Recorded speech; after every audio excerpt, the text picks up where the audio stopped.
welcome to another episode of the Tales of Agmar podcast. I'm your host and creator of this fantastic world, Sinjin, and I'm super excited about this week's episode.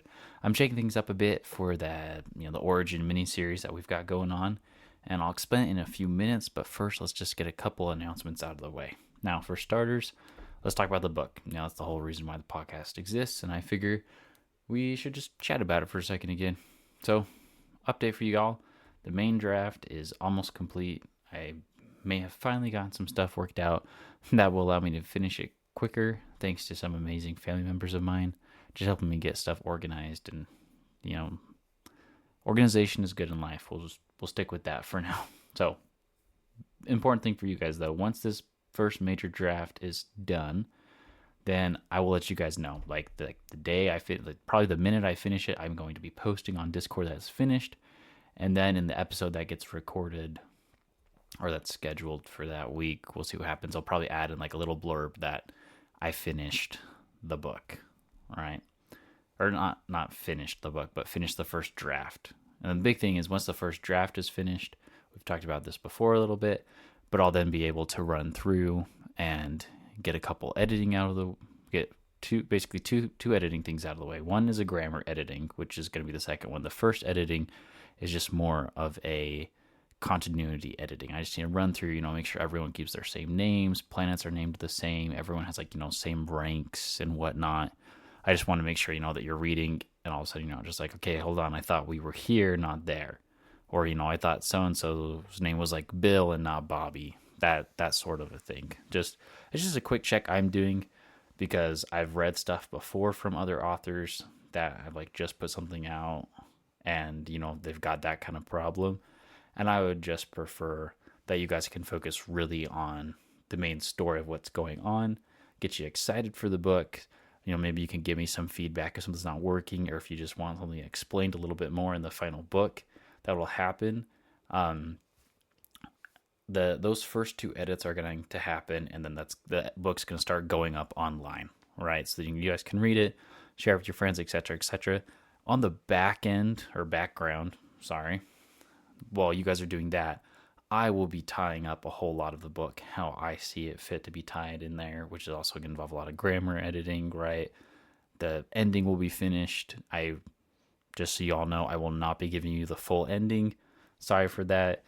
You're going to have to see if you like the book, and then you'll be able to get the ending. But I will give you guys a good chunk of the book so you can get a feel for it, because I feel like you need quite a few chapters to get the full grasp of what's going on in book one to then prep you for that ending. But anyways, it'll be good. I'm loving how it's turning out so far. Just like a random thing about me being an author, this is not my first book I've written. I've written a lot of little books, but it is going to be the first book that I've fully finished and that I've actually really told other people about. So yeah, it's coming, and I'm really enjoying it, and it's coming out good. And so I think, I don't know. Well, I think I'm excited. No, I'm just kidding. But anyways, that's it. Now, let's talk a little bit about Aster's origin here. Before I get into Aster's origin, just as is customary at this point, we've got the Discord and the Ko-fi linked in the description below, or episode notes, whatever it's called on whatever platform you're listening to us on. I highly recommend that you guys all come and join the Discord. It is working. I've worked out all the kinks with that, and I would just love to meet and talk to you guys as we're, really starting to ramp up and getting ready for that book release. Now, let's actually talk about what we're doing different with Aster's origin story here. First off, I'm going to step away from the audiobook style just for now. Maybe I'll come back to it later. But I've just been talking to a lot of people that, that I know in life, family and friends that listen to the cast. And they've just been telling me that while they've enjoyed it as a story, they preferred my normal, explaining voice more. And, since they're the people I'm getting feedback from right now, I'm going to go off of them. It's a good group, good size of those people. And I feel good about it too. I was kind of anxious about the whole audiobook thing, just because I've listened to a lot of really good audiobooks. And while recording, I felt like I wasn't living up to that. And I think that just really showed. But just explaining Agmar, or sorry, the Tales of Agmar to people, I am really excited, really into it. And so, yeah, that's what this entire episode is going to be. It's just going to be me rolling, chatting, talking your ear off. Obviously, if you've got questions or whatever, you just send those to me, whether that's through the Discord or through comments. I try to get to those.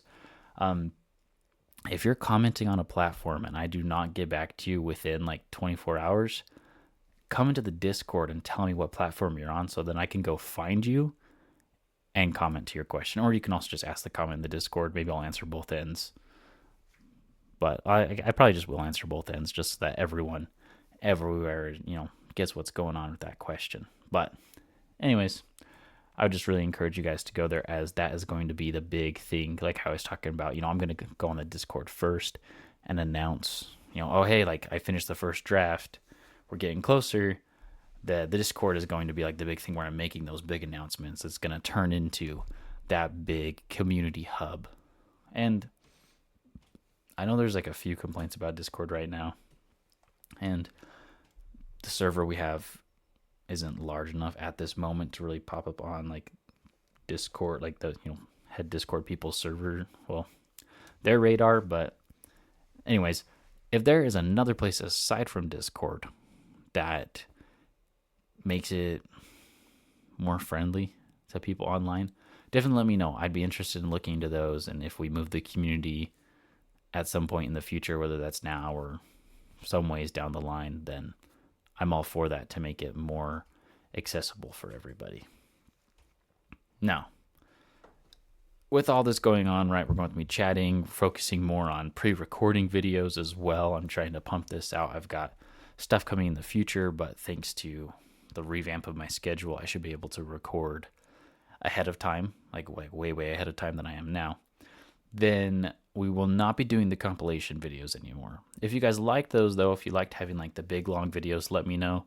Maybe I will just start making these videos a little bit longer, or perhaps I will just do compilations of like, for instance, origins or smaller things. Like if I talk about another faction again for a while, then I could either drop those as separate things or drop them as like, their own episode, or I'll just drop them as bonus episodes like I did 2 weeks ago.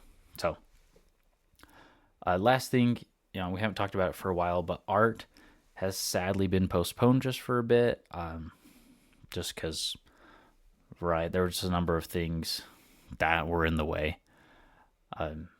But anyways, I have not been stagnant in that aspect either. I've been really working out to lay out concept boards, kind of a sense. I haven't really gotten into actual like concept art, but I've been able to kind of like do concept boards with like a collage of little bits of like things where it's like, okay, we're kind of pulling inspiration from this place, and this place, and then I've got extra notes on what makes them more Tales of Agmar. And there's a lot of that in there. I'm really hoping to get some good, unique ship designs out there for like the Ellonist Republic, since that's the main sci-fi faction right now. There are more coming later, but you guys will just have to wait and see what happens. And yeah, I'd say that's pretty much everything going on Tales of Agmar wise. Sorry these announcements are so long, but I just feel like it's really important just to get some like good, real announcements out to you guys. But let's get headed with Aster's origin story. So, as we've talked about before, Aster grew up on the planet Bliss. This planet, I don't know if I really mentioned it too much, is further away from the Ellonist capital of Ellon. Ellon's a planet, just like a planet-wide city, unlike Gander's home planet of Devos, right? So maybe you've seen other sci-fis where they have kind of like a core, inner core, and colonies, and like outer worlds or something like that kind of format, right? That's sort of what we're going with Tales of Agmar. I do want to name it a little bit differently. We might name them in like rings or something, but the big thing is this plays into like with the Citizen Codex. The closer you are to Ellon, the capital, the higher you're going to be on the Codex. And just as a reminder for that, the Codex, and this is from like lowest to highest, goes 0, 5, 4, 3, 2, and 1 within those Codex ranks. And I did drop that as like an Ellonist Republic specific episode. If you didn't get a chance to listen to that, That is in the earlier part of this season 1, so definitely feel free once you're done here to go listen to that, hear more about what that looks like. And if my dog shows up, please forgive me. Or sorry, not, but if you can hear my dog, please forgive me for that. I'm still working on getting a good recording studio. But anyways, all right, so in order to continue the contrast between Gander and Aster's planet, Gander's planet is full of like a ton of third rank or class citizens, and they've got some second ranked citizens, which second ranked is normally like a specific family member has like a higher government position, and they're a second class citizen. Now, Aster's planet, however, is full of a lot of fourth and fifth ranks here, right? So fifth ranks is like there's just like billions of fifth rank humans and fourth rank humans that sit on the Citizen Codex and across the Ellonist Republic. Fifth and fourth ranks, they work in these. They might work in mines. They're going to work in industrial places, kind of like how Aster's planet is. In fact, talking about her planet, it is just like a super industrialized urban landscape. I mean, they've got a ton of people packed into as small spaces as possible to make room for those like big machines. Specifically in her case, just big manufacturing centers that make a lot of finished products. And for Bliss specifically, this ranges from military hardware like guns and machine parts and like spaceship parts to the rations that everyone uses throughout their lives, just like that constant nourishment that tastes a little styrofoamy and doesn't have the best flavor right out of the bag. Her planet produces a lot of that as a finished product. So they're pulling in, food sources from across the Ellonist Republic. It gets ground up there and turned into a paste or into various other things. Kind of think like MRE meals that we have today, but they're putting out more so what's referred to as rations, which is like MRE meals, but they're not really recognizable as like food. It's just like a food bar that you like would get wet. Maybe you warm it up, maybe you don't, depending what you have on hand, and then you just eat it.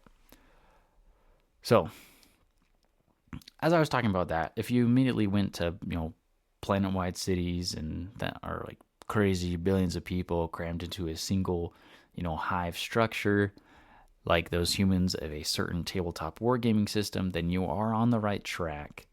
However, I just need to dish out a few specific things for Tales of Agmar that are different than other sci-fi universes. Because, right, like I'm trying to make something new here. I'm not trying to just copy and paste what we already have going on. So, first off, just to help things make sense, right? Not every planet can support human life. And there are some planets that support human life, but at a great cost. And then, of course, varying from there are planets that support it still, hit some sort of deficit. And there are planets like Earth that can support it very well and supply lots of resources, etc., right? Hitting that Goldilocks zone. Now, while Tales of Agmar does have a like a cycle that it goes through, right, of different technology, we have, which is similar to other sci-fi, yes. Not a lot of that technology has transferred over, so there's not a lot of worlds that really look like they've been colonized before, right? There's not lists sitting in an Ellonist database that's like, oh, these are all planets that we know we once had colonized. Let's just go back and see if anyone's there. They don't know. In the Ellonist Republic's eyes, humanity started on Ellon and has branched out from Ellon from the Republic existing. They, according to their history, they have not run into, other humans. They have only run into other humans from Ellon that they put there originally. And you can kind of see what I'm catching. Like, they've expanded from the beginning. They were not pulling from existing populations to do this. And that makes it interesting because while they have, billions, trillions of humans, they don't have millions of planets, right? So they've got lots of expendable bodies, human-wise, but in terms of celestial bodies, they don't, right? And to further complicate this, right, it takes them a while to get places, at least 7 weeks to our knowledge, right? If it doesn't have a gate ship making travel instantaneous between those two. And for you to get a gate ship somewhere, you got to have the resources and build it and fly it there, or build it on site and then connect the two, which, once everything is built, is at least going to take you 7 weeks to connect it, plus some testing. And that's got to involve communication, which is going to take time to set up and everything, right? So very resource, very time heavy to set up those gate ships. And since the Tales of Agmar galaxy is super large, it's a super galaxy, which if you've looked into galaxies, you know what that is. If you haven't, it's just a very, very large galaxy in terms of light years, and light years are super long, right? A light year is how long light travels in a year. And while it is a lot, if we're measuring it in light years, hopefully that gives you some perspective of like the thousands of feet that is going on. Like, it's like, sorry, I don't have a number of light years in front of me right now, but just know light years, very big. Okay. And lastly, the Ellonist Republic, right? They're always fighting against themselves. They're always fighting against rebel groups. They've got scuffles on planets that they've got to go deal with. And so they're not able to focus their time on expansion as much as they used to. Instead, they are like reconquering planets that they know that they had because they had them last week. But this week, we've got a new terrorist cell working their way into our government structure there. Or, we've got a PDF platoon that has seceded and captured a chunk of a city, and the rest of the PDF either aren't doing anything or have been killed or have joined them, right? And so now we've got to send in the main military of expeditionaries and Marines to go and take them out. Right? So, once again, right, we've got tons of people, but we don't have tons of space for the people. So now we go back to Aster, right? She's on one of these worlds where they've just crammed people in there to output resources, but also it's just kind of used as sort of a stopgap to just cram tons of people, give them something to do. That's where the focus drug comes in that her parents are addicted to, and turns people into mindless workers, right? It works perfect for the Ellonist Republic. On paper, you're not supposed to be taking that kind of drug. It's an illegal substance. Is anyone really ever caught? Sometimes, but you can't argue with results in this case. So these people that end up on this focus drug, they're able to do a single task for hours on end, right? Like, you think now we have like 6-8 hour long shifts. Some people work like 10, EMTs work like 12, 16 hours. These people, and when they're on this drug, easily could work 24 hours, sometimes even 36 hours, depending on their normal nervous system, not on the drug. And then they're done, right? Kind of used up like a battery. They've got to recharge, but they were able to work for that amount of time. And the recharge time, right? Like, they just basically have to sleep and take the drug again, and then they're good to go again. So it sounds really good, but there are some crazy withdrawals from this drug that range to a deep and dreamless sleep. You just sleep straight for 8 hours, wake up again, go to the next shift. So you don't have a life outside of work, to psychotic episodes that require the person to start taking the sister drug, which right now is labeled Focus PM. I will get a better name for that soon. But basically this Focus PM makes it so that, they can focus, but in the PM, which is for sleep. So we'll get something involving, sleep. Maybe I'll look up some Latin roots for sleep. But, right, so this other drug then helps them sleep straight for 8 hours. It locks them into that dreamless sleep cycle, which can sometimes happen from the other drug, but this one just ensures it, in short. However, that means they're juggling 2 drugs, right? And if they are not constantly switching between the 2 drugs at the right time, then they can end up in intense mood swings, violent behaviors. Obviously, this is some typical stuff that comes from drugs that affect your psyche. Well, and the last one, which is very interesting, they'll specifically get aggressive to other humans. This is one of a more rare case one, but there's been records of people, being off the drug or not hitting their focus PM dose at the right time, or, getting out of their focus PM dose with just a standard focus dose. And also they get very aggressive just towards other humans. They ignore all other creatures, like if you have like cats and dogs, or if you have like cows around, they won't attack those. They will specifically go and hunt other humans, and have like hunted other humans for like days until the remainder of the drug is out of their system, and then they're just kind of stuck to relapse, recover from that. It can be really intense. They might just die from not having the drug in their system. They might recover, but be very prone to re-addiction to the substance.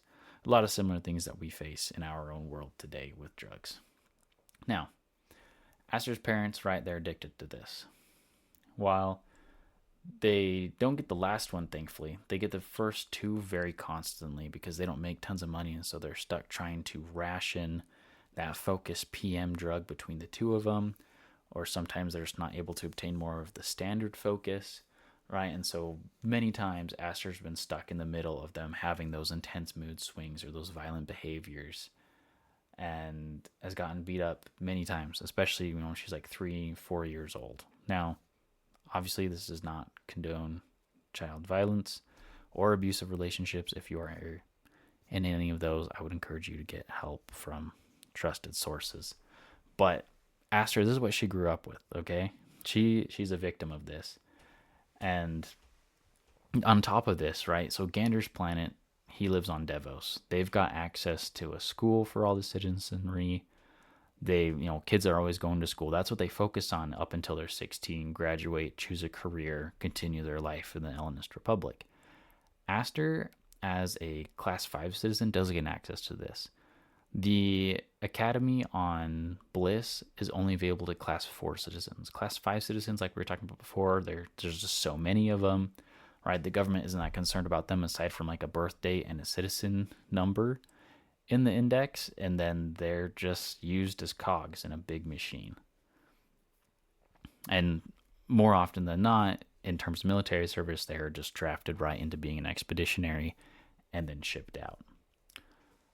Okay, now, of course, one more note. She is above the rank 0 in the index, and the rank 0 is, basically if you commit a crime of a certain amount, you're instantly dropped to a rank 0. And rank 0s can end up anywhere from just being incarcerated for a long time. Some are upgraded to penal colonies where they just mine raw resources, and others are instead diverted over to penal conscripts, which is just another group of expeditionary, except they are, on the front lines, and they are viewed as extremely expendable and usually have explosive devices attached to them in case they were to, try to deviate from their orders. They just pop them. Now that we're done talking about all of that, we're going to focus back on Aster. Okay, so she is a Class 5 citizen. I guess we're chatting more about the Class 5 citizens. And as such, she's able to work as a child worker at 8 years of age, according to the law. Now, in our society, this is another thing that would not be good. Child labor, I do not condone it at all.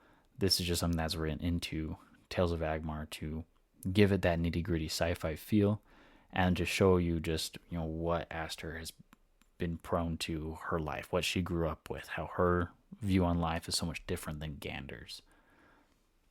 Now, Aster's parents in this situation, they want her to go and work. They try to convince her to work. Aster, however, has got a little bit more cognitive power than most kids, right? She's thinking about her future. She wants to get up to the next class to continue working through the Republic system because she feels like at this time the system is for her, right? Somebody who feels like they're smart, could do things, and could work her way up the system, right? Through either military service, a little bit of educational stuff. There's actually a thing here where if she were to take an exam, then she could bump up from a 5 to a 4 and then start going to school.